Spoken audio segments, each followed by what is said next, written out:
Hello friends, Namaskar, good morning. Let us start topic number 4.1, that means section number 4, History of English Drama. Today we are going to start this topic, History of English Drama. तर जो आपला English नाटक आहे, ह्या English नाटकांचा जो इतिहास आहे, तर त्या इतिहासाबद्दल आपल्याला बघायचं आहे.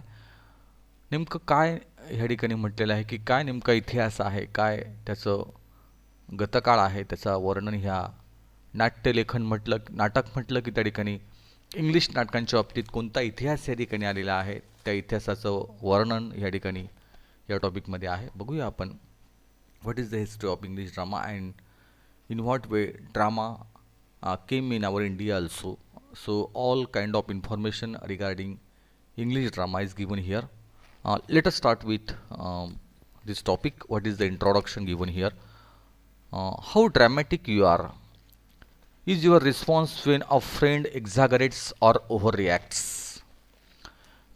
एखादा मित्र ज्या वेळा आपलं एक्झॅगरेट मीन्स प्रेज किंवा त्याला आपण हायपरबोल करणं, ज्याला एक्झॅगरेट करणं म्हणतात, किंवा प्रशंसा करणं, प्रेज करणं, अतिशयोक्ती करणं, किंवा एखादा मित्र आपल्याशी अतिशय ओव्हर रिॲक्ट होतो. ओव्हर रिॲक्ट होणं म्हणजे अति करणं ज्याला म्हणतो आपण. त्यावेळेला आपण सहज त्या मित्राला म्हणतो, कशाला नाटक करतोयस, असं आपण म्हणतो की नाही. हाऊ ड्रॅमॅटिक यू आर, किती नाटक करतोयस रे तू, किती अगदी नाटकी बोलतोयस, काय प्रशंसा करतोयस आणि वगैरे वगैरे, ह्या पद्धतीने आपण या मित्राशी आपण बोलतो.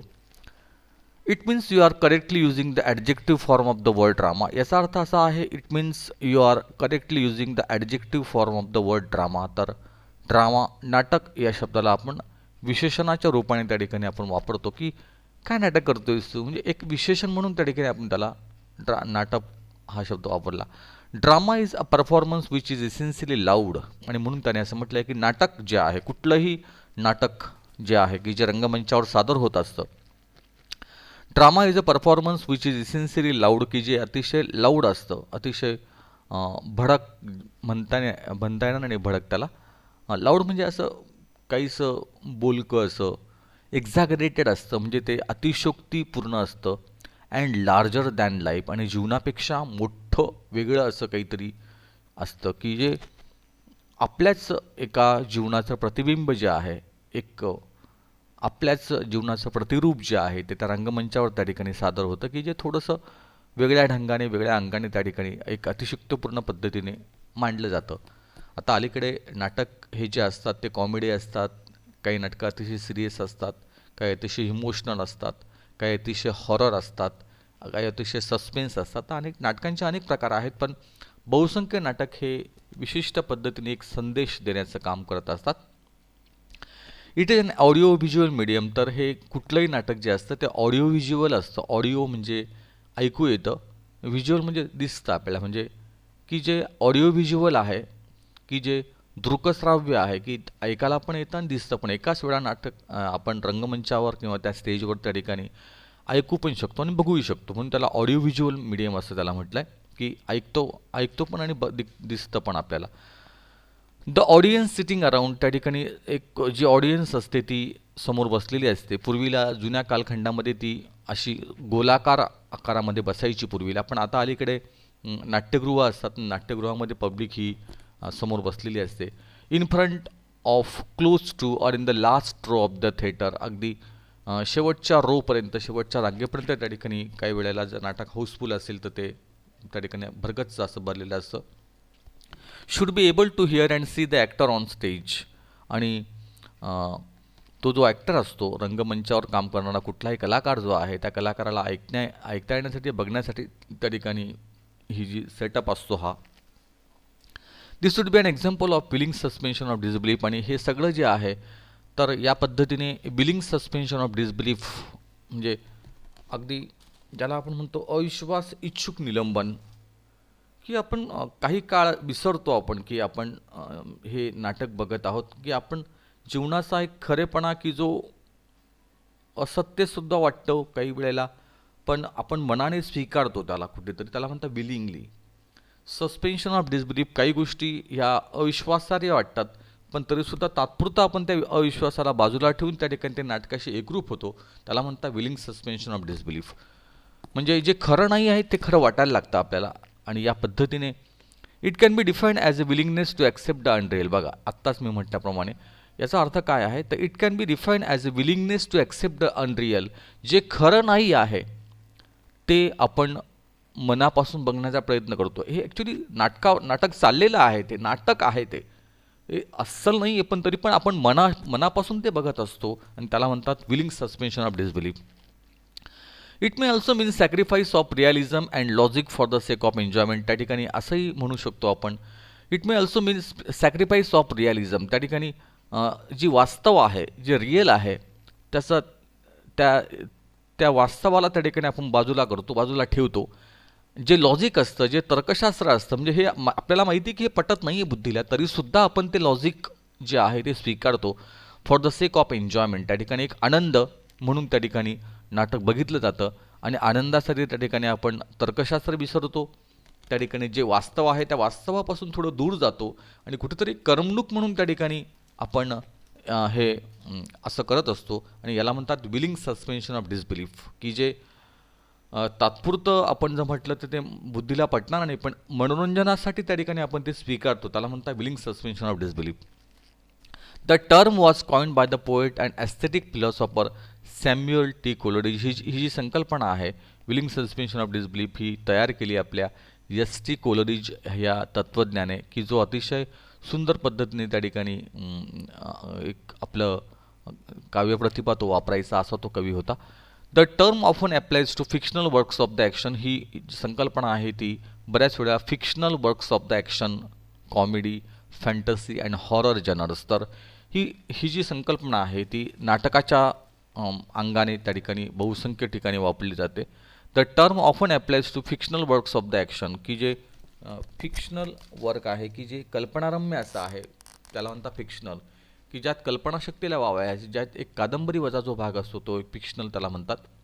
ज्यात ॲक्शन आहे, कॉमेडी आहे, म्हणजे विनोदी ढंगाने सुकांतिका त्याला म्हणूया आपण, फॅन्टसी आहे, एक रोमांच आहे, हॉरर आहे, एक सस्पेन्स आहे, किंवा ज्याला आपण भीतीदायक असं काही आहे, अशा पद्धतीने जे त्याला म्हणतात, अशा पद्धतीने वेगवेगळ्या याच्या जनर्स आहेत, वेगवेगळ्या ज्या रचना आहेत, त्या पद्धतीने ही संकल्पना वापरली जाते. It refers to the willingness of the audience to overlook the limitation of a medium.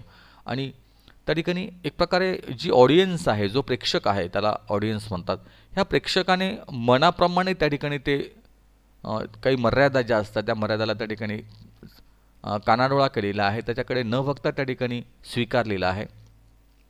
Drama is a medium of expression. आणि म्हणून त्याने असं म्हटलं की कुठलंही नाटक जे असतं ते आपलं एक व्यक्त करण्याचं एक माध्यम आहे, व्यक्त होण्याचं एक माध्यम आहे, व्यक्त होत असतं. Whereby performers express themselves artistically, की ज्या ठिकाणी परफॉर्मर जे असतात, जे कला सादर करणारे जे असतात, ते अगदी कलेच्या अंगाने आपली कला जी आहे ती मांडत असतात.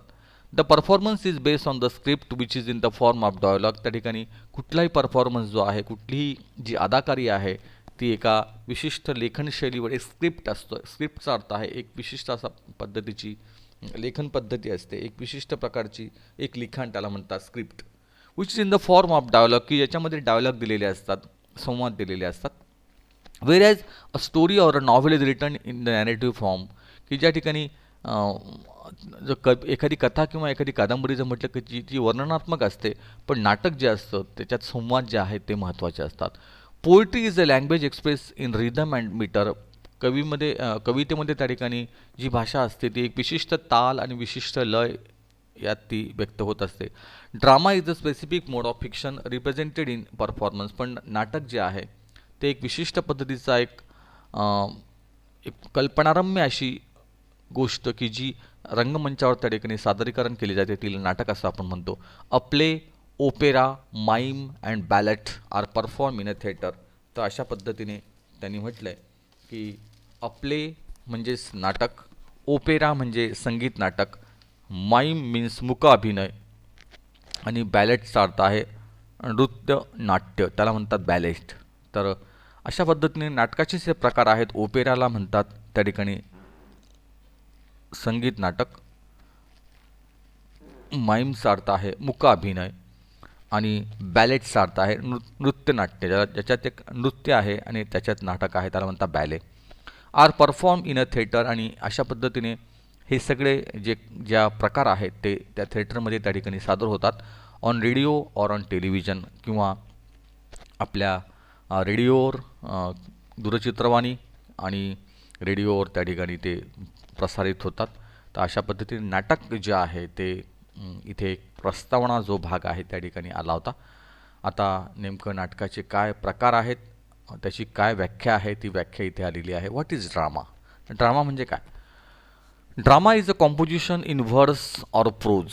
तर ड्रामा ही अशी एक रचना आहे, कॉम्पोजिशन म्हणजे रचना, इन वर्ड्स की एक विशिष्ट पद्धतीने ती लिहिली जाते, और प्रोज ती काव्यपंक्तीमध्ये असू शकते किंवा ती गद्यपंक्तीत किंवा पद्यपंक्तीत असू शकते. To be acted on the stage, की जी रंगमंचावर सादर होते. In which a story is related by means of dialogue, की ज्या ठिकाणी कथा जी आहे ती डायलॉगच्या माध्यमातून त्या ठिकाणी मांडली जाते. And action and is represented with accompanying gesture, costume and scenery as in real life. आणि विशेष काय तर ही जे संवाद आहे, ही जी ॲक्शन असतात, हे ॲक्शन त्या ठिकाणी मांडल्या जातात. त्यासोबत त्या ठिकाणी जेस्चर, ज्याला आपण चेहऱ्यावरील हावभाव असं म्हणतो, त्याला जेस्चर म्हणतात. कॉस्ट्यूम असतो, त्याला आपण विशिष्ट पद्धतीचे जे पोशाख आहे किंवा कपडे आहे त्याला कॉस्ट्यूम असं म्हणतात. आणि सिनरी म्हणजे विशिष्ट पद्धतीचे एक सीन किंवा देखावे किंवा विशिष्ट पद्धतीचे प्रसंग जे आहे, वास्तव जीवनाशी निगडीत अशा प्रकारचे एक रंगमंचावर सादर केलेली वास्तव जीवनाशी निगडीत एक कला जी आहे तिला नाटक असं म्हणतात. असं ही एक व्याख्या या ठिकाणी आलेली आहे. त्यानंतर drama is a composition design for performance in the theatre. Drama हे अशी एक रचना असते की जी रंगमंचावर सादर केली जाते. In which actors take the roles of the character, की ज्या ठिकाणी कलाकार लोक जे असतात ते विशिष्ट पात्रांच्या भूमिका करत असतात. परफॉर्म द इंडिकेटेड ॲक्शन, आणि त्यांना सांगितलेल्या ज्या ॲक्शन्स आहेत, ज्या त्यांची हावभाव आहेत किंवा त्यांची ज्या कृती आहेत त्या करत असतात. And utter the written dialogue, आणि लिखन केलेले ते डायलॉग ते बोलत असतात आणि त्या पद्धतीने ते नाटक रंगमंचावर सादर होतं. तर या पद्धतीने नाटक म्हणजे काय हे या ठिकाणी आलेलं आहे. आणि आता आपण पुढच्या भागाकडे जाऊया. The elements of drama. नक्की नाटकाचे कोणते कोणते भाग आहेत, त्या नाटकाचे भाग कोणते, त्याला आपण आता सुरुवात करूया. आणि आपण या पार्टमध्ये इथे थांबूया आणि पुढच्या AVकडे आपण वळूया. AV नंबर 2 पार्ट नंबर 2कडे आपण जाऊया. पार्ट नंबर 1 आपला संपलेला आहे. आता आपण let us turn to part number 2 now. Now I stop here.